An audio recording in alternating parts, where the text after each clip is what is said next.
Alô galera do Química Dedicada, a nossa dica de hoje é sobre destilação fracionada. Mas olha só, antes de começar a nossa aula de hoje, se você ainda não está inscrito no canal, te inscreve logo, ativa as notificações, dá o joinha, compartilha com todo mundo. Eu sou o professor Wendel Correia de Química e você está no Química Dedicada. Bora aprender Química?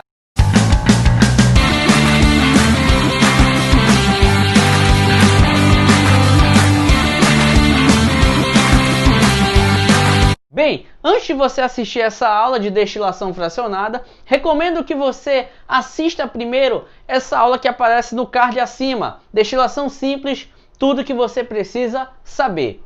Feito isso, bem, falando sobre destilação fracionada, eu vou iniciar a nossa aula de hoje mostrando para você a diferença no aparelho da destilação fracionada em relação ao aparelho da destilação simples. Ambos são utilizados o destilador, mas só que existe uma pequena diferença aí em relação a este aparelho. Bem, olha só, qual é a diferença? Primeiro que esse tubo, ele apresenta uma saída lateral e apresenta uma saída superior. No gargalo é acoplado um termômetro para fazer a medida, a aferição da temperatura dos vapores. Agora, aqui, olha, existe um caminho diferente, que é chamado de coluna de fracionamento. Mas para o que serve essa coluna de fracionamento? Eu vou explicar agora. A minha mistura homogênea formada por líquido e líquido, exemplo, álcool e água, mistura homogênea formada por dois líquidos. Então, para separarmos essa mistura, é necessário que ocorra um aquecimento. Bico de Bunsen, passando através do calor de uma tela de amianto para homogeneizar e distribuir esse calor de forma homogênea, de forma igual. Então, a minha mistura ao ser aquecida, quem apresentar o menor ponto de ebulição, ou seja, o líquido mais volátil, vai evaporar primeiro, vai subir primeiro por esta coluna de retificação, por essa coluna de fracionamento. Então, olha só, o álcool ele é mais volátil que a água, por isso o álcool ele vai subir primeiro através dessa coluna de fracionamento.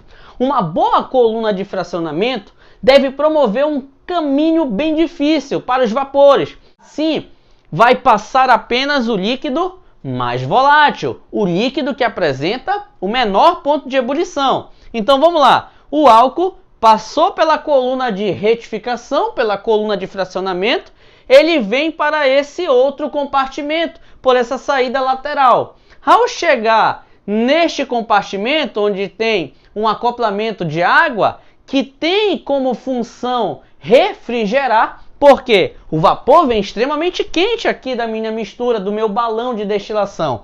Quando ele chega e tem contato com esse resfriamento, ocorre uma mudança de fase, que é chamada de condensação. Por isso, esse compartimento Y, ele será chamado de condensador. Então, dessa forma, o vapor é condensado e assim ele será coletado. Quando ele é coletado, ele vai ser classificado como destilado. Então, dessa forma, eu tenho que no compartimento a mistura é aquecida, o líquido mais volátil, que tem o menor ponto de ebulição, que evapora com mais facilidade, ele sobe, passa pela coluna de fracionamento, chegando no compartimento Y, ele é condensado e por fim ele será coletado. Quem é que vai ser coletado? É o destilado, no qual apresenta o menor ponto de ebulição. Na prova do Exame Nacional do Ensino Médio, veio um item que queria a técnica mais adequada para separar um fenol, o hidroxibenzeno, da propanona, que é uma acetona. Então, repara só, o hidroxibenzeno, o fenol, realiza ligações de hidrogênio, maior ponto de ebulição, porque as forças intermoleculares elas são bem mais intensas do que na propanona. Então, por quê? Porque a propanona é dipolo-dipolo. Dessa forma, para separar esses componentes, eu devo utilizar a destilação fracionada, porque ela vai separar na diferença do ponto de ebulição. Mas a gente não para por aí. Na indústria existe a produção de pinga a partir da cana-de-açúcar, onde eu tenho a fermentação da garapa e posteriormente a destilação do fermentado.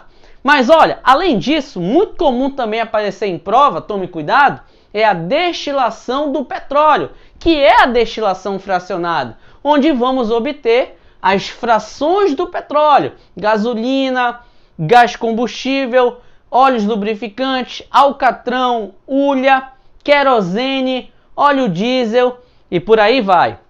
Mas como é que é separado? Baseado na diferença do ponto de ebulição. A diferença entre essas frações do petróleo é a quantidade, é o número de carbonos.